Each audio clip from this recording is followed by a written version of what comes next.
Welcome to this BJU International podcast. My name's Marcus Drake. I'm the editor for the BJUI's website, and it's a great pleasure today to be in conversation with Vincent Gnanapragasam, who's recently written an extremely impressive CPD review for the journal discussing localized prostate cancer and some of the most challenging aspects of it.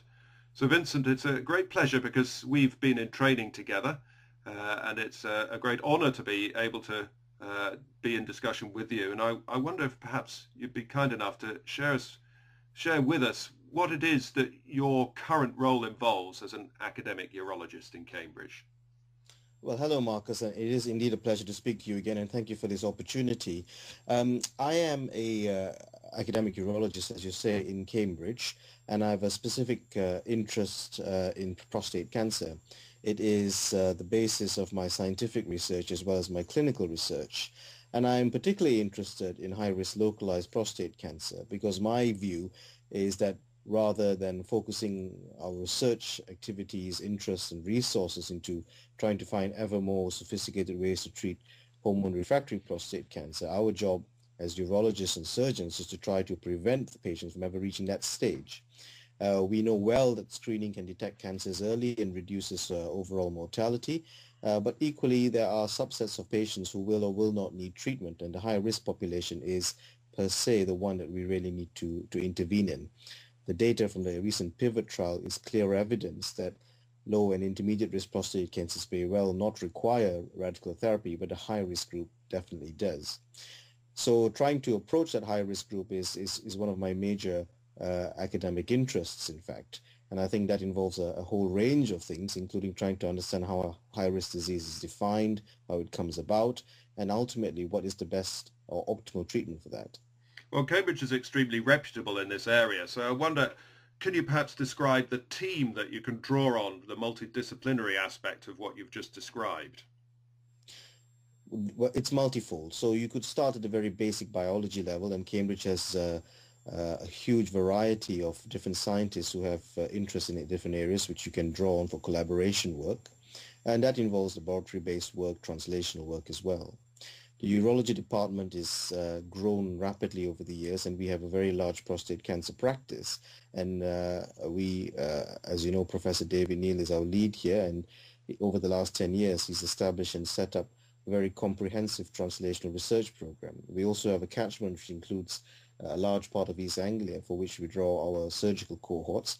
And we also have a very expert radiotherapy center which delivers state-of-the-art treatment to patients. So from the point of view of basic biology and clinical population, we are ideally placed. We have large repositories of blood, urine, and tissue which we're using. And all of this feeds into more translational work to try to investigate pathogenesis and response to therapy.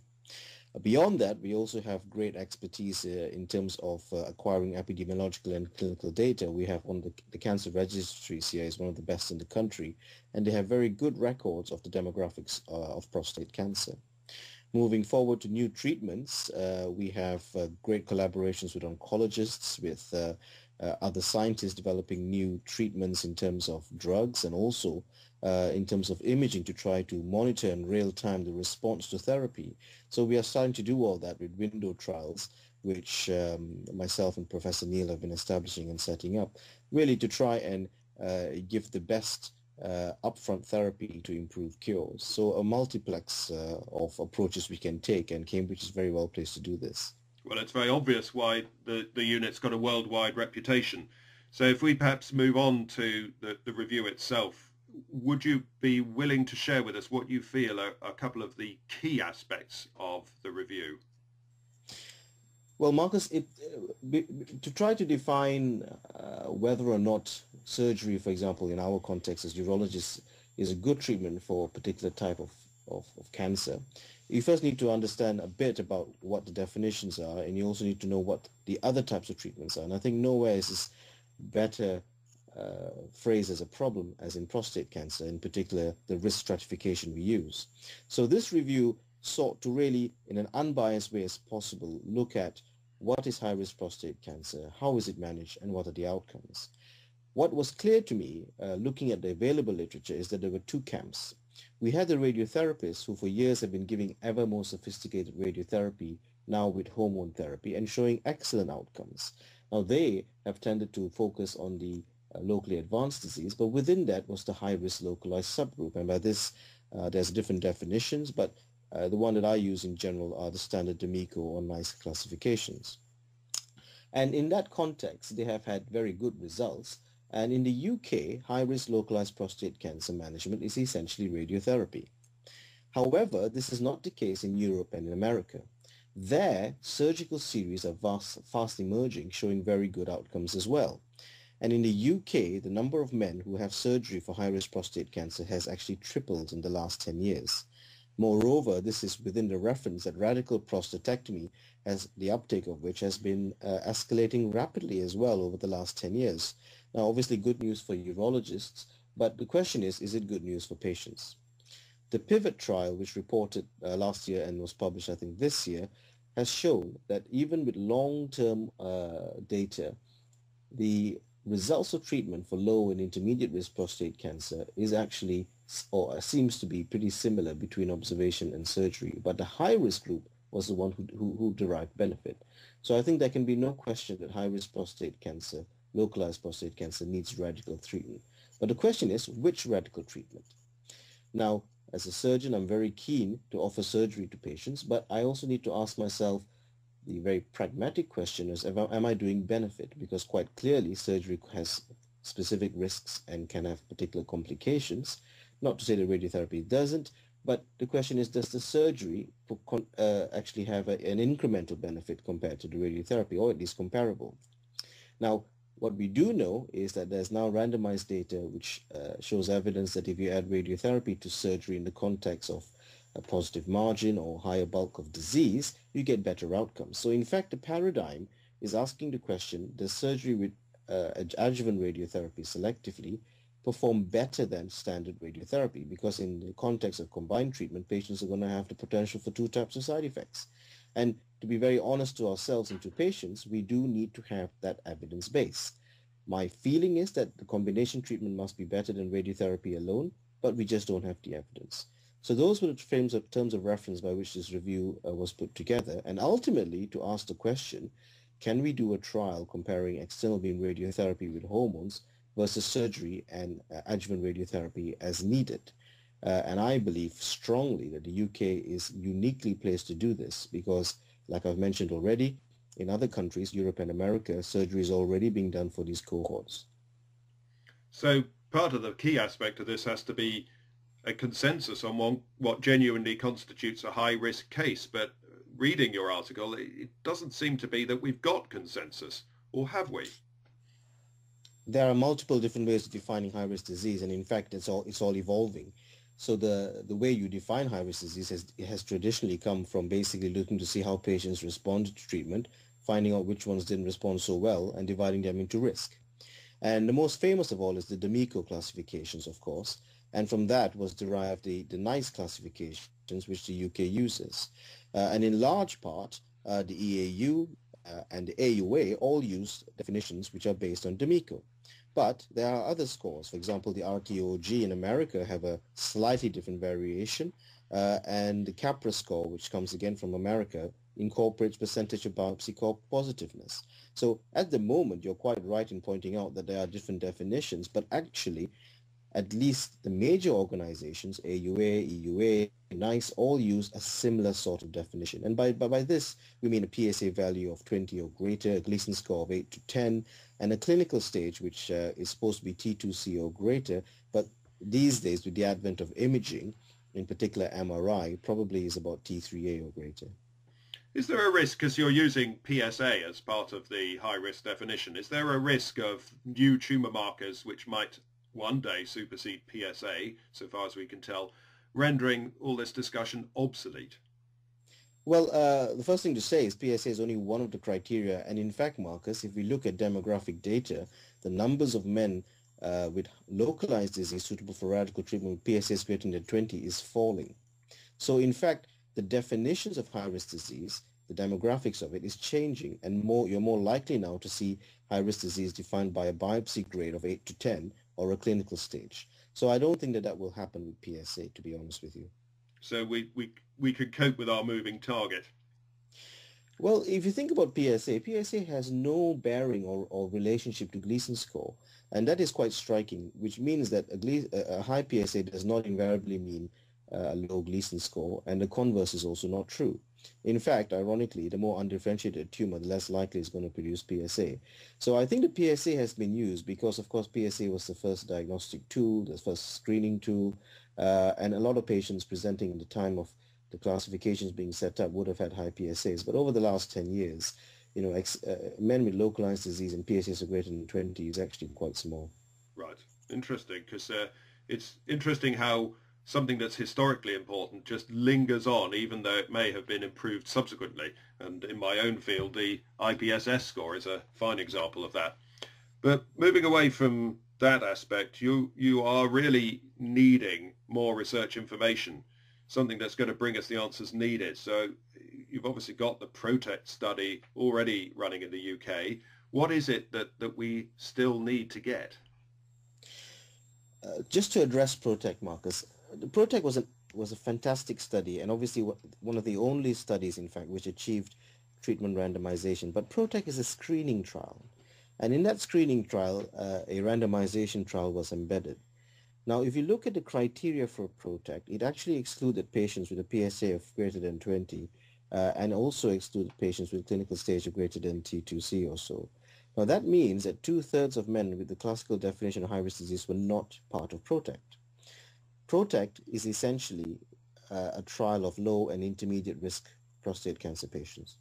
So the high-risk group probably represents around 10 to 15% of that population. Protec will therefore not, or is unlikely to be able to answer any questions on outcome from high-risk prostate cancer. I also mentioned the PIVOT trial before. The PIVOT trial also included men of different risk categories, and I've also mentioned the fact that between observation and surgery, the low and intermediate risk groups didn't actually have much of a difference. So it's only the high-risk group which had a difference. So we don't know what Protec will report on, but I don't think Protec is relevant to the question of which is the best management of high-risk prostate cancer. So if we then think about what we really need, you've proposed a study which is summarized in figure 1 in your CPD review for the BJUI. Perhaps you could kindly discuss that with us now.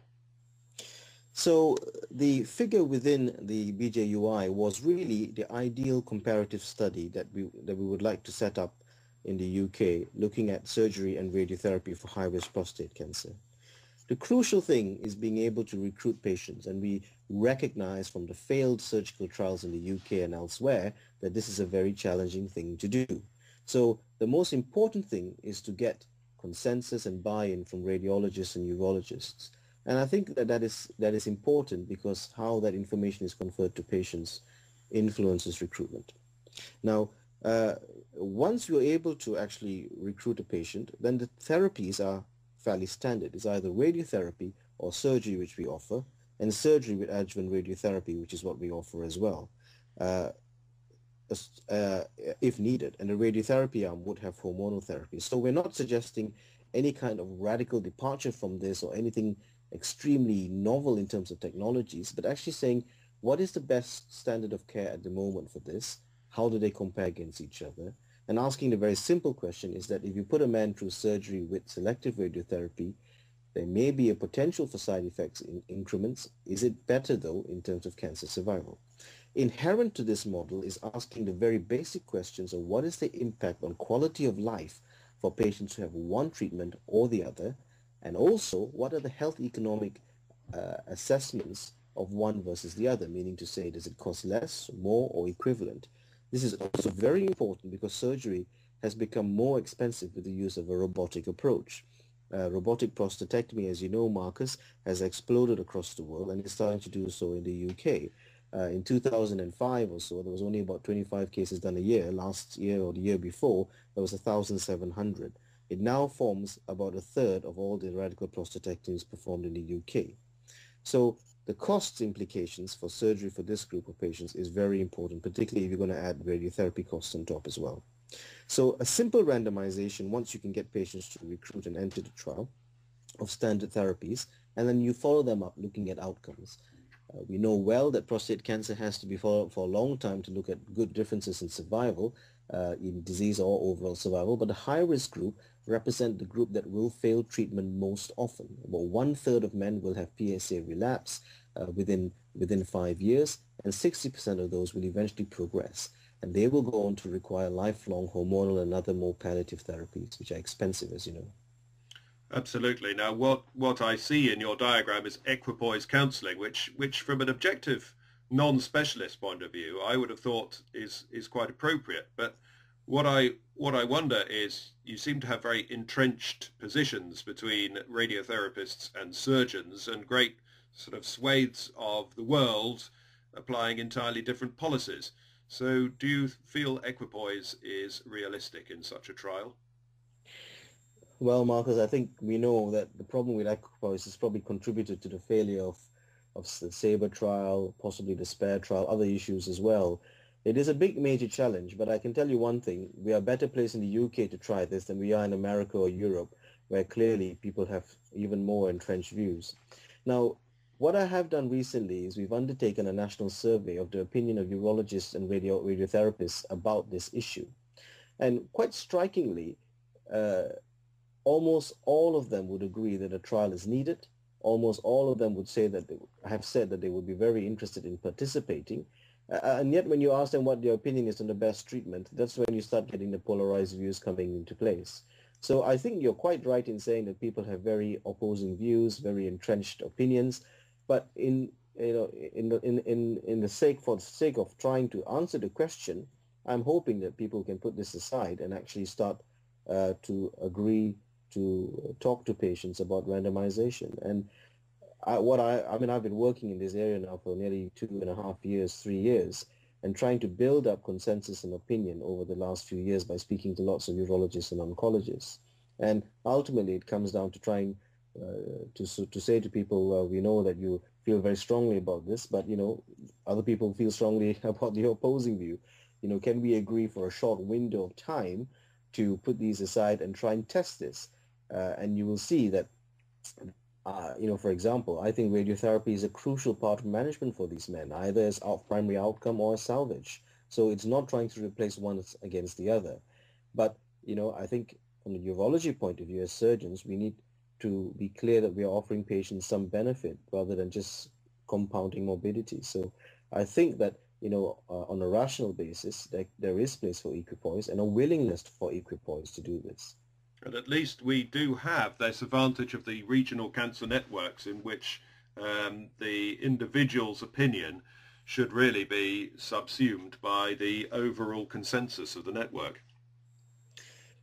Well, Marcus, one of the interesting things about prostate cancer, indeed for all the cancers, is that while we do have network-wide diagnostics, we have center-based treatments. Now, the reason I say that is because the time when a patient is most amenable to discussing randomization is at diagnosis. That's really what Protec also showed.